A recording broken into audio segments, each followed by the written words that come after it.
And when we all stand before God, God will be on the throne of judgment.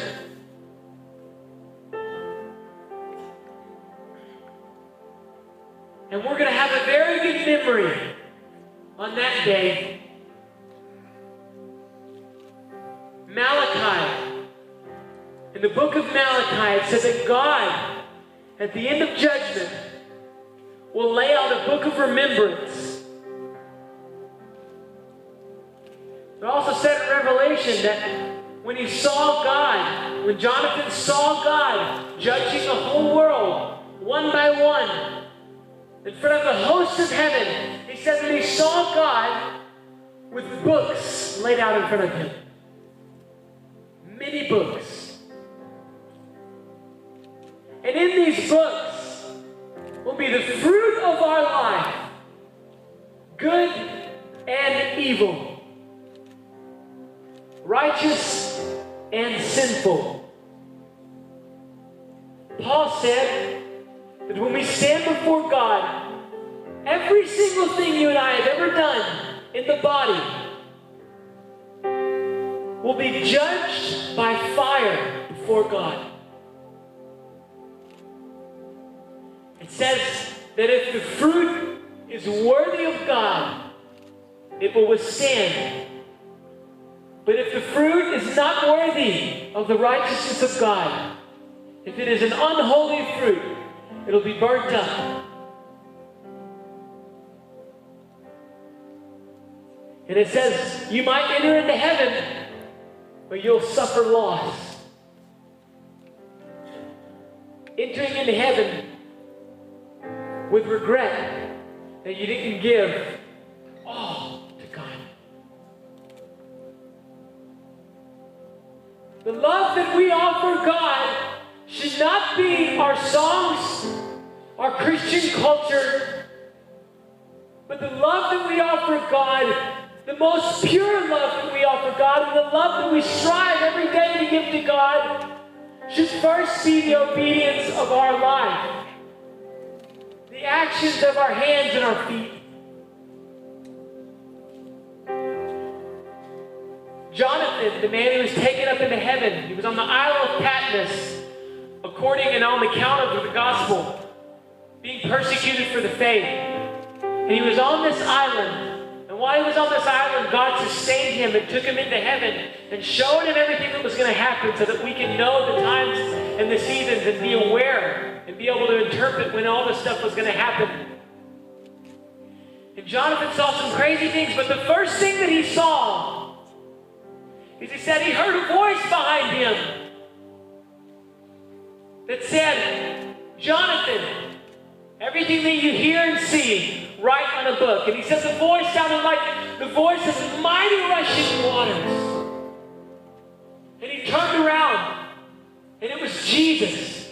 Now keep in mind, this is the same man, Jonathan, who laid his head on Jesus when Jesus was a man walking in the world. This is the same man who knew Jesus face to face.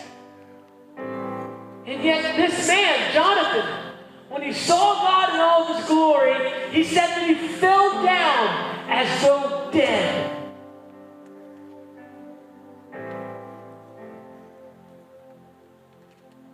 My friends, when we seek God and the revelation of who he is, we're not going to say, thank you, buddy, for dying on the cross for me, and go sit on his lap.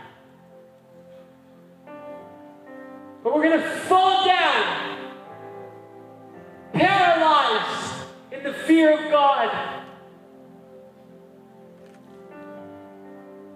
And we're all going to have a great memory of our life. Jesus gave everything on the cross so that you could have a relationship with him today. It said in Ecclesiastes that God has placed eternity into the hearts of every person in the world. So that means that every person that's born into the world, no matter who they are, when they're born into this world, They're born with a void inside of their life that only eternity can fill and an eternal love can satisfy. That means that no amount of money in the world can ever make you happy. Everything the world has to offer fades away. Jesus said, you can drink of the water at this well and you'll thirst again. But if you drink the water that I would give you, you'll never thirst again. And it'll spring up inside of you into wells of eternal life. Jesus also said that if you eat from me, you'll never hunger again. He's talking about the desire for fulfillment, the desire for a purpose in life. A lot of people in the world today are roaming around, lonely, broken, hurt, covered in chains of sin, in chains of condemnation, in chains of emotional bondage. Some of you feel like that in this room. You came in here, you didn't know what to expect, but maybe the one thing you do know is that your life is falling apart all around you and you don't have the answers.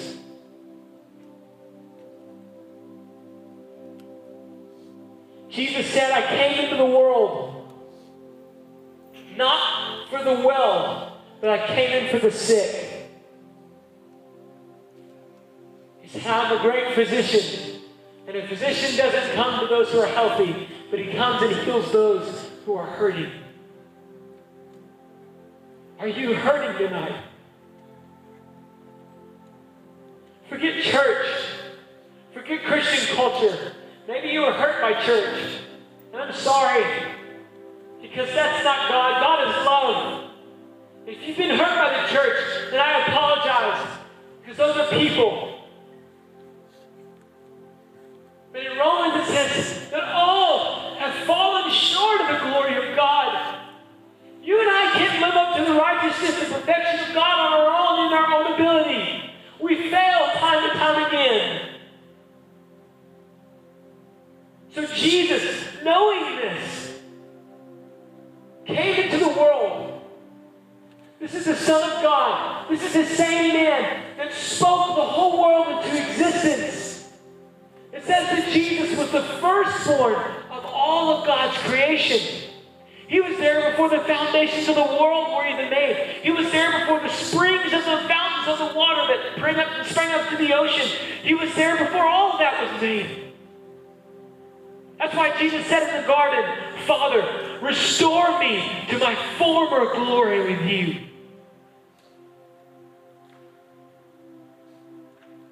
And you might say tonight, well, you know what? This God and this Jesus, he sounds like he loves a lot of people, but there's no way he could love me because my life is full of too much brokenness. And you might say, God might be able to forgive other people, but there's no way he can forgive me because I've done too many things wrong. You don't know the stuff that I've done. Well, you see, God, Jesus, is very familiar with your sin. And he's very familiar with your brokenness. He's very familiar with your inadequacy. He's very familiar with your brokenness and your hurt. He's familiar with your loneliness.